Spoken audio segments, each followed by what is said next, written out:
Assalamu alaikum wa rahmatullahi wa barakatuh, mes chers frères et sœurs. À l'occasion de Eid al-Fitr, de la fête de la rupture du jeûne, je voulais vous faire cette petite vidéo pour mettre quelques petites choses au clair et vous donner quelques conseils qui seront profitables à tout le monde, je l'espère.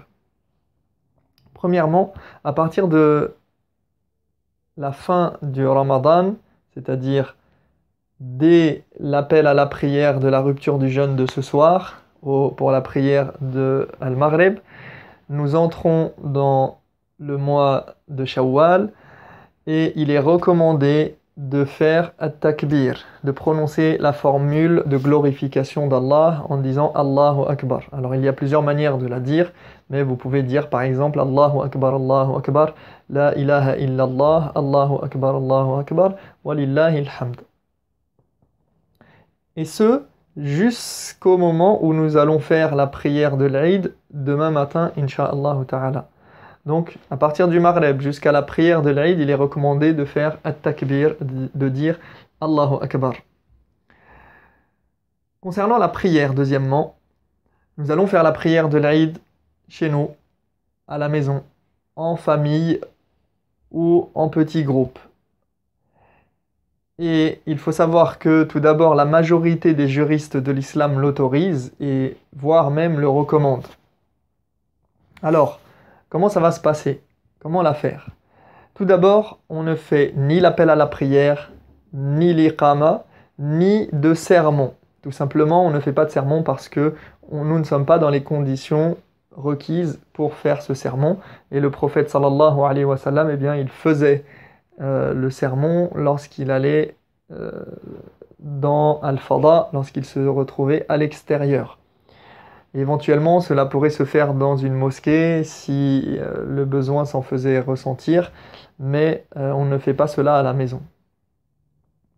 Par contre, libre à vous d'écouter un rappel sur Internet a posteriori, sachant que ce rappel d'ailleurs ne fera pas office de remplacement et n'est pas solennel comme pourrait l'être le sermon. Donc, je récapitule. Pas d'adhan, pas de adhan, pas d'iqama et pas de sermon. Les femmes, les hommes et les enfants peuvent prier ensemble comme à l'habitude, à l'exception bien évidemment des femmes indisposées qui, bien sûr d'ordinaire, pouvaient assister au sermon mais ne participent pas à la prière. En pratique, comment ça va se passer? On désigne un imam, en général le chef de famille ou celui qui connaît le plus le Coran ou qui a le plus de connaissances religieuses, qui se met devant et on fait des rangs comme pour la prière habituelle. Et là, notez bien, c'est très important parce que ça va vous faciliter les choses, surtout pour ceux qui n'ont pas l'habitude et qui ne sentent pas à l'aise pour diriger cette prière et la faire chez eux tout seuls. Il y a 3 manières valables de faire. Premièrement, la prière de l'Eid, comme vous la faites habituellement dans les gymnases ou en plein air, voire dans certaines mosquées. Donc une prière de 2 unités de prière en 2 rak'at, avec 7 takbirat à la première unité de prière et 6 takbirat à la deuxième unité de prière. Donc 7 takbirat au début en comptant le Allahu Akbar qu'on appelle takbiratul ihram pour rentrer en sacralisation dans la prière. Donc le premier Allahu Akbar, je rentre dans la prière. Ça compte 1. Et ensuite on va dire Allahu Akbar, Allahu Akbar, Allahu Akbar, Allahu Akbar jusqu'à ce qu'on atteigne le chiffre de 7. Et entre chaque takbirat, vous pouvez faire du zikr, vous pouvez dire Allahu Akbar, La ilaha illallah, Allahu Akbar kabira, par exemple, certaines formulations, si vous voulez. Donc ça, c'est pour la première unité de prière. La première unité de prière se termine lorsqu'on est en position de sujoud. Et lorsqu'on va se relever, on fait takbir avant de relever, en relevant la tête, ou après avoir relevé la tête, on dit Allahu Akbar. Ce Allahu Akbar, c'est ce qu'on appelle takbiratu al-intiqal. C'est le takbir qui nous permet de nous relever, de passer de l'étape de sujoud à l'étape de qiyam en étant donc debout et de commencer maintenant la nouvelle raka'a, la nouvelle unité de prière. Donc cette takbira-là, ce takbir, le fait de dire Allahu Akbar à ce moment-là, eh bien, il est considéré comme faisant partie des 6 takbirat que l'on va dire juste après. Donc, on va être en sujoud, on dit Allahu Akbar, ça c'est la première takbira. Et ensuite, on rajoute 5 takbirat, ce qui fera un nombre de 6. Donc, voilà la première manière de le faire, et c'est ce qui est recommandé, ce qui est habituel et ce qu'on fait d'ordinaire chaque année. La deuxième manière, c'est de faire une prière sans toutes les takbirat, simplement 2 unités de prière comme vous faites salat al-fajr. Donc exactement de la même manière, sans rien changer. Et elle est valable également. La troisième manière, c'est de faire une prière comme salat al-isha en 4 unités de prière, et c'était l'avis de Ali ibn Abi Talib radiyallahu anhu. C'était une manière de faire salat al-Eid. Donc, vous pouvez faire 2 rak'at, 2 unités de prière avec les 7 takbirat et les 6 takbirat, ou bien 2 rak'at comme le fajr, ou bien 4 rak'at comme salat al-isha. Qu'est-ce qu'on récite? La sunna, c'est de réciter Sabbih isma rabbikal a'la dans la première unité de prière, donc la sourate al-a'la, et al-ghashiya, hal ataka hadithul ghashiya dans la deuxième rak'a. Une autre manière qui a été rapportée du prophète sallallahu alayhi wa sallam, c'est de réciter surat Qaf et surat al-Qamar.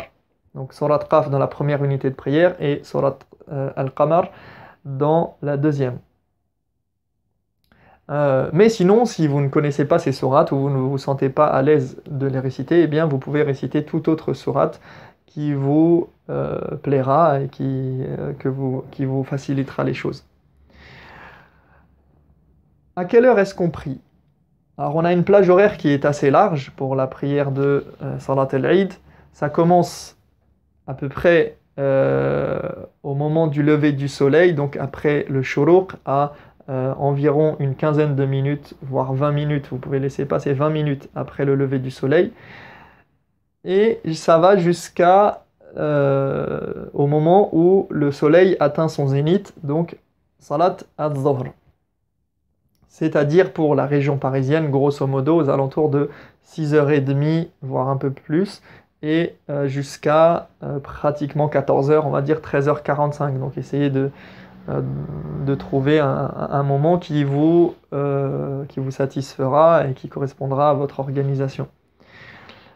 N'oubliez pas une chose, avant de faire Salat al-Eid, c'est quelque chose de très important qui est Zakat al-Fitr. Zakat al-Fitr, c'est ce qu'on doit donner en compensation pour nos fautes et en purification de nos erreurs lors du mois de Ramadan, et c'est l'adoration qui vient compléter les 30 jours de jeûne.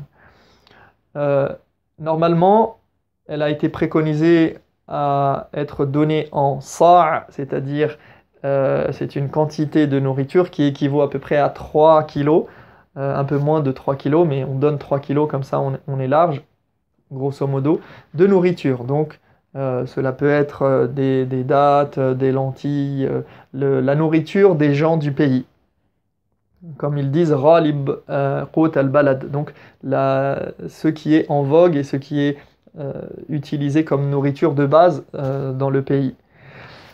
Les ulama ont estimé cela en valeur, et cela donne aujourd'hui, dans les conditions actuelles, quelque chose aux alentours de 7 euros. Donc il est tout à fait permis, selon l'avis de certains savants, et notamment pas des moindres, puisque c'est l'avis de Cheikh al-Islam ibn Taymiyyah, rahimahullah, qui dit que on donne Zakat al-Fitr en fonction des circonstances, en fonction des besoins. Et si les besoins se font ressentir en argent, eh bien, il est préférable de le donner en argent. Si les besoins se font ressentir plutôt en nourriture et que c'est meilleur pour les pauvres, eh bien, on le donne en nourriture.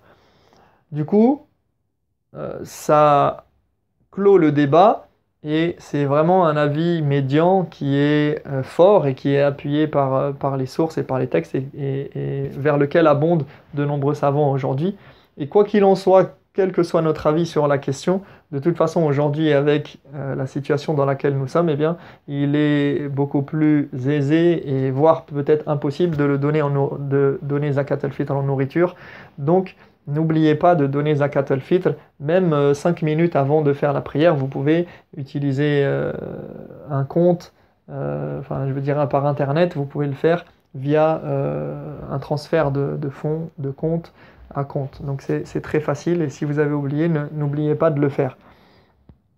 Eid al-Fitr, c'est un grand jour pour les musulmans et il ne tient qu'à nous de l'honorer et d'en faire un jour de fête, de joie, de gratitude envers Allah subhanahu wa ta'ala pour nous avoir permis de jeûner 30 jours consécutifs et de bénéficier des faveurs de Ramadan.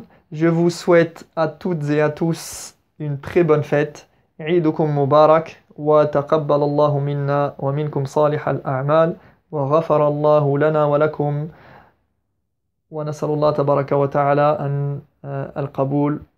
Wassalamu alaikum wa rahmatullahi wa barakatuh.